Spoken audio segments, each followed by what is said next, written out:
Buenos días, estamos en una transmisión especial hasta España, hasta Madrid, con Alfonso Mateos Cadenas, periodista y consultor, que me da mucho gusto saludarte, Alfonso. ¿Cómo estás? Buenas tardes. Buenas tardes, Gabriel. Bien, en casa desde hace ya un mes, sufriendo las consecuencias menos dramáticas de la pandemia. Cuéntanos un poco, la idea de estar contigo en contacto es hacer un recuento de qué ha pasado en España, cómo se convirtió en el país europeo con más contagios. El reporte de ayer de la OMS les da 146,000 casos positivos y 14,500 fallecimientos solo detrás de Italia. ¿Qué pasó para que llegaran a esa situación, Alfonso? Bueno, pues ha pasado lo que está pasando en el resto del mundo y se está repitiendo en concreto en bastantes países de lo que llamamos mundo occidental. Se desatendió tanto a nivel social como de las administraciones públicas la potencialidad de la enfermedad que se estaba empezando a ver en Wuhan primero y en el conjunto de China y otros países asiáticos. Se consideró desde muchos ámbitos que era un elemento a tener en cuenta, pero no mucho, no corría peligro España, y sin embargo los hechos han probado lo contrario. Los datos que das de la OMS difieren un poco a la baja con los que ha dado el Ministerio de Sanidad español hace un rato, hace apenas 3 horas y media aquí en España. Las últimas cifras que ha aportado de casos detectados alcanzan los 157.022 y los fallecimientos serían ya 15.843. Estos son 1.300 más que el pasado miércoles, a pesar de lo cual la cifra es la más baja en 24 horas de muertos por el efecto del coronavirus desde el pasado 24 de marzo, en 17 días. Son 605 fallecidos más que ayer. Un cambio de tendencia que se está viendo en los últimos días, la última semana, a lo largo de la última semana. Pero como dices, ¿qué ha pasado para que el 25 de febrero las mismas autoridades hablaran de 4 casos en España y hoy estemos por encima de los 157.000 y seamos el país con mayor casos detectados de Europa? Pues ha habido mucha polémica en torno a, habréis escuchado también allí hablar de las manifestaciones del 8 de marzo, el Día Internacional de la Mujer. El 9 de marzo, he estado mirando las cifras, el Ministerio de Sanidad cifraba en 999 los casos de coronavirus detectados en España, lo que suponía un incremento de 634 en menos de 24 horas. O sea, que el 8 de marzo se habían comunicado unos 360. Y el 16 de marzo, una semana después de la celebración de esas manifestaciones y de otros hitos que ahora te comentaré, el número de casos era ya de 9.191. Es decir, se había multiplicado exponencialmente. El 8 de marzo se ha utilizado políticamente para atacar al gobierno y a los partidos del gobierno de coalición, el Partido Socialista Obrero Español y Unidas Podemos. Se les ha criticado desde la oposición y otros sectores no políticos, no partidistas, por no haber paralizado la celebración de esas multitudinarias manifestaciones. Han sido muy polémicas porque en la pancarta de apertura de la manifestación de Madrid se pudo ver a varias ministras, incluso a la mujer del presidente Pedro Sánchez, que entre otras ha sido, resultó infectada y ha tenido como caso positivo. Pero es verdad que ese fin de semana se celebraron muchos otros acontecimientos multitudinarios, tanto a nivel político como deportivo. Por ejemplo, el partido Vox celebró ese fin de semana en el Palacio de Vista Alegre de Madrid un mitin multitudinario en el Congreso del partido, y varios de sus miembros se supo días después que estaban infectados por el coronavirus. También se señaló como uno de los posibles puntos calientes de expansión del virus. Hubo partidos de fútbol, que ya sabes que son multitudinarios en España, ese fin de semana, y los siguientes días, cuando ya se estaban adoptando medidas excepcionales como la suspensión de las actividades en los centros educativos de la Comunidad de Madrid, aún así se continuaron celebrando partidos de fútbol en competiciones europeas. Fueron muy señalados el partido de Valencia en Italia, que las autoridades italianas señalaron como uno de los principales focos de expansión en Italia, que está en peor situación todavía que España por el número de fallecidos. Pero también hubo un partido que se jugó en Liverpool del Atlético de Madrid, al que viajaron más de 3.000 aficionados madrileños, y también se ha señalado como un posible y un potencial foco de expansión en Reino Unido de la enfermedad. Sirve para detectar un poco que la situación en España está mejorando, la famosa curva de contagios está aplanándose e incluso ya está entrando en bajada. La cifra de curados, de aquellos que han recibido alta hospitalaria, los que se han notificado hoy son 55.668, lo que supone más de 15.000 de los que se comunicaron el miércoles. El ritmo de contagios decrece, el ritmo de fallecimientos decrece, aumenta el ritmo de altas hospitalarias y todo eso se nota en unos centros hospitalarios que habían llegado al borde del colapso. Sabéis que se han tenido que organizar, como se está haciendo en otros países, hospitales de campaña.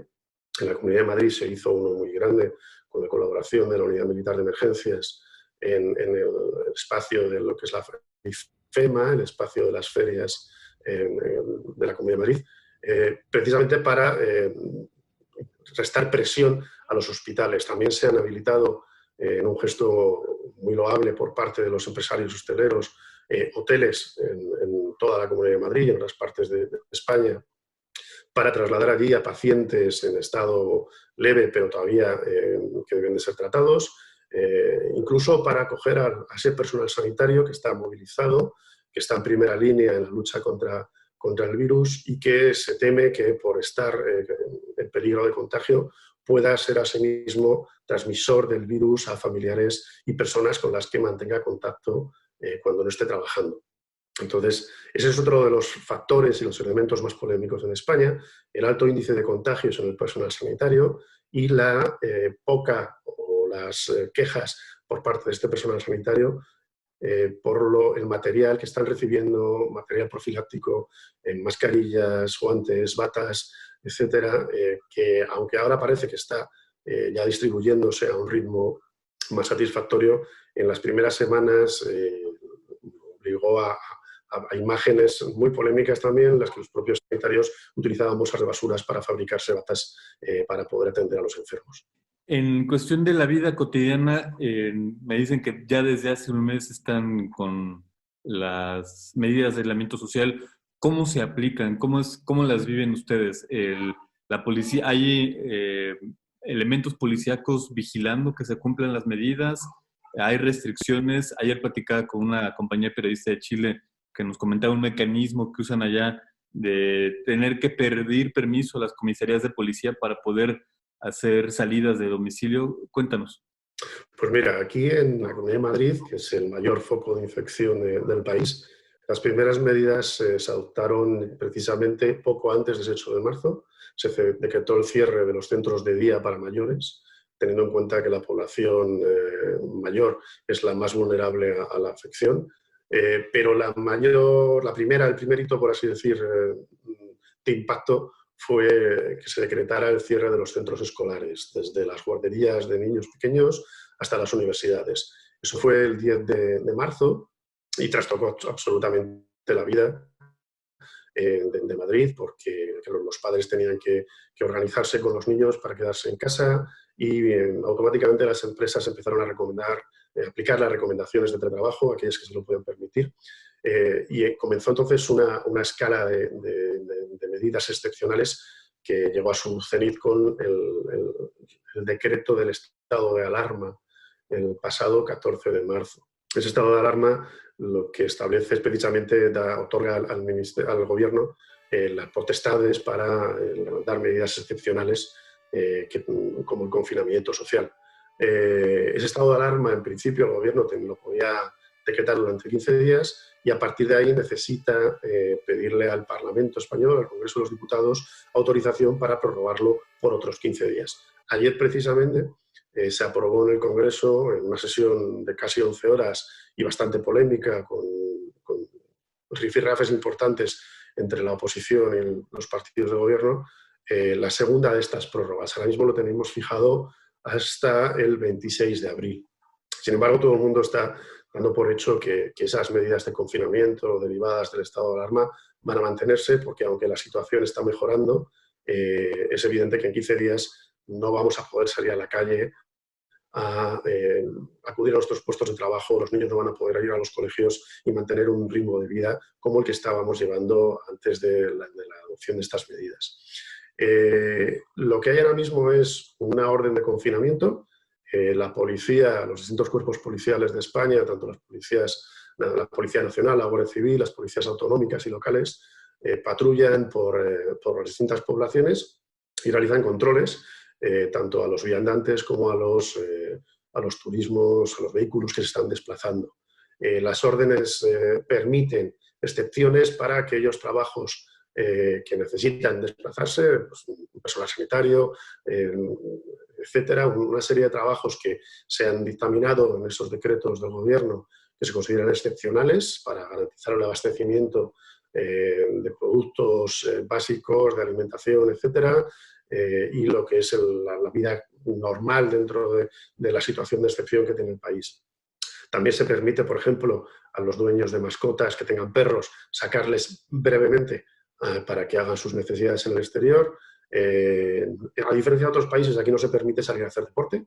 Sé que, por ejemplo, en Francia, Reino Unido, Holanda, en Bélgica, sí que se ha mantenido eso, pero precisamente el crecimiento de los contagios, a pesar de esas medidas de confinamiento, está llevando a algunos de esos otros países europeos a restringir esa opción. Aquí la verdad es que estamos en unas medidas de confinamiento bastante estrictas desde hace ya prácticamente un mes y por lo general se están cumpliendo.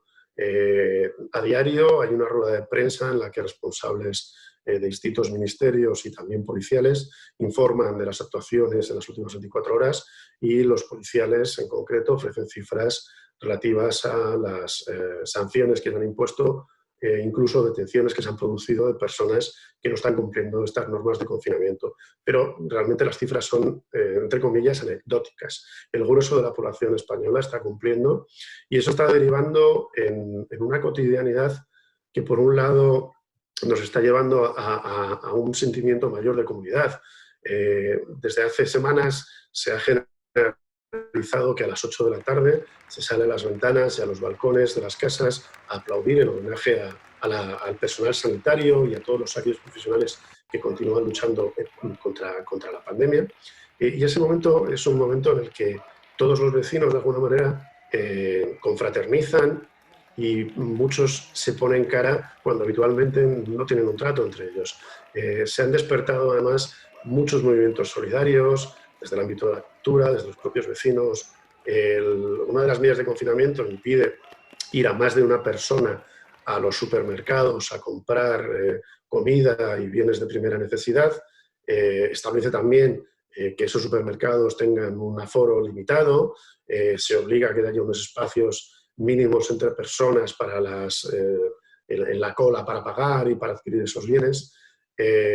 Y, por ejemplo, gente joven que no tiene problemas físicos y que por la cohorte generacional a la que pertenece no tiene un mayor peligro que otras personas mayores, se está ofreciendo a hacer la compra para estas personas ancianas que están encerradas en sus casas. Se han puesto en marcha iniciativas por parte de colegios de psicólogos para atender a las derivadas de los problemas psicológicos que puede suponer llevar más de un mes encerrado en casa. Hay que tener en cuenta que la media de las viviendas en España está en torno a 60 metros cuadrados y dentro de esos 60 metros cuadrados puede estar viviendo una persona o una familia con varios miembros. Además, no todo el mundo tiene posibilidad de tener un jardín, una terraza a la que asomarse, que le dé un poco el aire. En fin, hay una serie de consecuencias, como decía yo al principio, al saludarte, que son menos dramáticas, pero que estamos viviendo el conjunto de los españoles y que para algunas personas están resultando también duras. En ese sentido, sí que es de alabar el salto, el paso hacia adelante que está dando el conjunto de la sociedad española. Alfonso Mateos, te agradezco mucho este panorama amplio de la situación que está viviendo España y de la situación personal, el día a día que me estás comentando. No sé si hay algo más que quieras agregar. Hay una cosa que te quería comentar, precisamente en ese principio de comunidad que te estaba planteando a nivel de ciudadanía. también se está trasladando al sector privado y es una cuestión muy interesante porque hay multitud de iniciativas de todo tipo de pequeñas y medianas empresas hasta grandes grupos empresariales españoles e industriales, desde Inditex, el gigante dueño de Zara y otras marcas que desde el principio dio un salto adelante y puso su maquinaria logística, una de las mejores del mundo, a disposición del gobierno para empezar a abastecer de material sanitario que era muy urgente al país, hasta pequeñas y medianas empresas que están poniendo su pequeño granito de arena.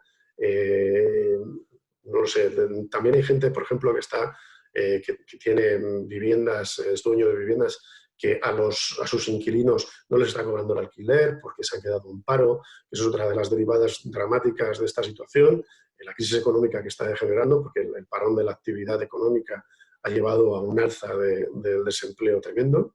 Entonces, yo me quedo con esa parte en concreto de solidaridad, no solamente del ciudadano de a pie, sino también del tejido empresarial y económico del país.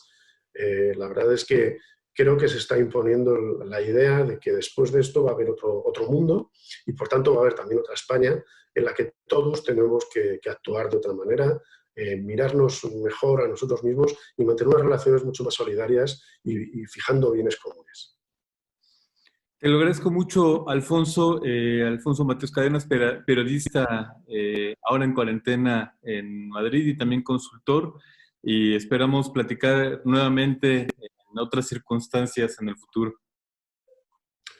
Muchas gracias a ti, Gabriel. Un abrazo fuerte, cuidaros y esperemos que en México seáis capaces de reaccionar y aprender de las malas experiencias y las malas praxis que hemos vivido en países como España.